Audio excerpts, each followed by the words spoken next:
Okay friends, तो आज की इस नई वीडियो में मैं आपसे बात करने वाला हूं किडनी में सूजन आने पर क्या क्या कारण, लक्षण व इसका इलाज जो है वो कैसे किया जाता है, इन सभी के बारे में मैं आप लोगों को आज की इस नई वीडियो में बताने वाला हूं। तो ये वीडियो जो है वो सभी लोगों के लिए काफ़ी हद तक इम्पोर्टेंट हो सकती है, स्पेशली अगर आप एक मेडिकल स्टूडेंट हैं या फिर से प्रैक्टिस करने वाले छात्र हैं। तो दोस्तों ये वीडियो आप लोग अंत तक देखते रहिएगा। बाकी वीडियो में कुछ भी पसंद आती हो तो लाइक, शेयर एंड सब्सक्राइब जरूर कर लीजिएगा। तो चलिए शुरू करते हैं।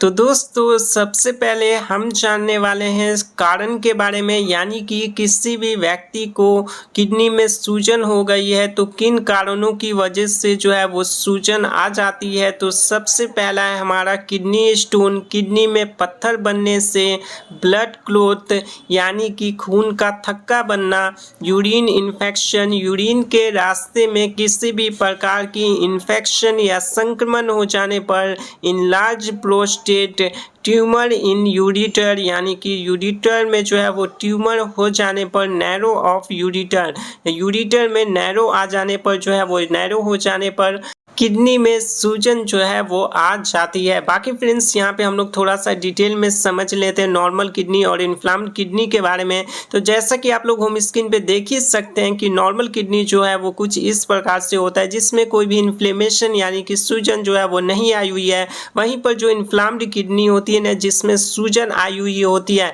वो कुछ इस प्रकार से दिखता है। समझ रहे हैं आप? इन्फ्लामेशन आप यहाँ पे क्लियरली विजिबल कर पा रहे होंगे, देख पा रहे होंगे। बाकी अब हम जानते हैं लक्षण के बारे में, क्या क्या सिम्टम्स, क्या क्या लक्षण जो है वो देखे जा सकते हैं अगर किसी व्यक्ति के किडनी में सूजन आ गई है। तो सबसे पहला हमारा एब्डोमिनल पेन, पेट दर्द, नौसिया, जी मिचलाना, वोमिटिंग, उल्टी होना, ब्लैडर नॉट एम्प्टी यानी कि ब्लैडर का खाली नहीं पड़ जाना, पेनफुल यूरिनेशन, जब आप पेशाब करोगे तो पेशाब में जलन व दर्द महसूस होगी। ठीक है, तो ये इसके कुछ कॉमन लक्षण जो है वो देखे जाते हैं। चलिए फ्रेंड्स, अब हम बात करते हैं डायग्नोसिस एंड टेस्ट के बारे में। कौन कौन सी ऐसी टेस्ट है जिन्हें कराकर हम किडनी में सूजन का पता लगा सकते हैं। तो सबसे पहला आता है ब्लड टेस्ट। जी हाँ दोस्तों, ब्लड टेस्ट के द्वारा भी यहाँ पे किडनी में सूजन आई है या फिर से नहीं, उसका पता लगाया जाता है। नेक्स्ट हमारा आता है अल्ट्रासाउंड। अल्ट्रासाउंड की मदद से भी जो है वो किडनी के सूजन का पता लगाया जाता है। और next test and last test हमारी है किडनी बायोप्सी टेस्ट, जैसा कि आप यहाँ पे देख सकते हैं। और एक डिवाइस होता है किडनी वाले स्थान पे यहाँ पे इंजेक्ट किया जाता है, देन डिवाइस की मदद से जो है वो किडनी के सूजन का पता लगाया जाता है। तो दोस्तों अभी तक हमने जान लिया कि किन किन कारणों की वजह से जो है वो किडनी में सूजन आ सकती है, क्या क्या लक्षण देखा जाता है और कौन कौन सी ऐसी टेस्ट है जो कि किडनी के सूजन का पता लगाती है। तो इतने हमने जान लिए। अब हम जानने वाले हैं मेडिसिन्स के बारे में, किन दवाइयों का यूज़ करके किडनी में सूजन आ जाने पर उसका इलाज किया जाता है। तो सबसे पहली मेडिसिन हमारी फिनॉक्सी मिथाइल पेनिसिलिन टैबलेट है और ये 250 mg में आती है। वहीं पर नेक्स्ट दवाई हमारी फ्यूरोसामाइड टैबलेट है और ये एक डायूरेटिक क्लास की मेडिसिन है।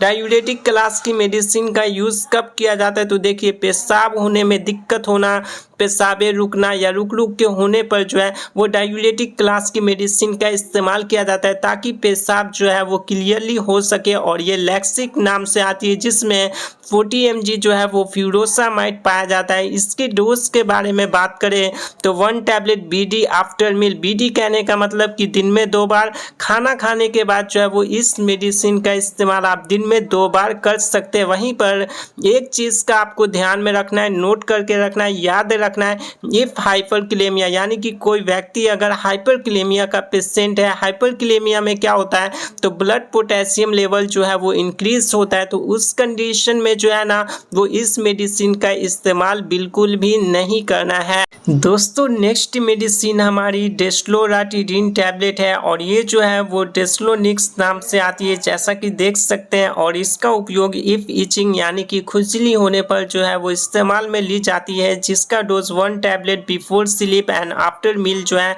वो किया जाता है। यानी कि एक टैबलेट का यूज़ आपको रात में खाना खाने के बाद और सोने से पहले जो है वो इस टैबलेट को खाना है। नेक्स्ट मेडिसिन हमारी ओमी कैप्सूल है। बाकी फ्रेंड्स, अगर आप एक मेडिकल स्टूडेंट हैं या फिर से प्रैक्टिस करने वाले छात्र हैं तो आप स्क्रीनशॉट ले लीजिएगा, वहीं पर कॉपी में भी नोट डाउन कर सकते हैं लंबे समय तक याद रखने के लिए। अगली दवाई हमारी कौन सी है तो ओमी कैप्सूल है, जिसमें ओमिप्राजोल पाया जाता है और इसका उपयोग इरिटेशन यानी कि बेचैनी टाइप की फीलिंग होना, गैस, पेट में गैस बनना, क्या होता है ना हमारे स्टमक में HCl की जो है वो प्रोडक्शन होती है, तो इसे डिक्रीज करने के लिए ओमिप्राजोल मेडिसिन का हम यूज़ करते हैं। बाकी हमारा नेक्स्ट यूज़ है स्टमक अपसेट, पेट का अपचन हो जाना, ठीक है, या फिर से कह सकते हो ना गैस, एसिडिटी, इन सभी की समस्या है तो उसमें ओमिप्राजोल जो है वो काफ़ी ज़्यादा इस्तेमाल में ली जाती है, जिसका dose 1 capsule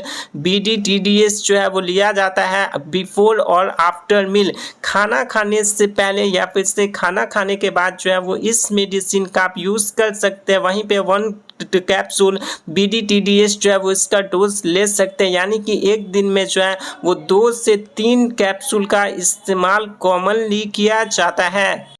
friends next medicine हमारी एम्लोडिपिन टैबलेट है। एम्लोडिपिन टैबलेट का इस्तेमाल स्पेशली ब्लड प्रेशर में किया जाता है, पर आपको ध्यान रखना है कि जिस व्यक्ति को यहाँ पे किडनी में सूजन आ गई है उसमें अगर और उस व्यक्ति को जो है वो ब्लड प्रेशर की भी समस्या है तो इस मेडिसिन का यूज जो है वो किया जाता है। जैसे कि मैंने यहाँ पे कुछ पॉइंट्स भी मेंशन कर रखा है, जिस मरीज को ब्लड प्रेशर की प्रॉब्लम होती है उन्हें ही ये दवा जो है वो दिया जाता है।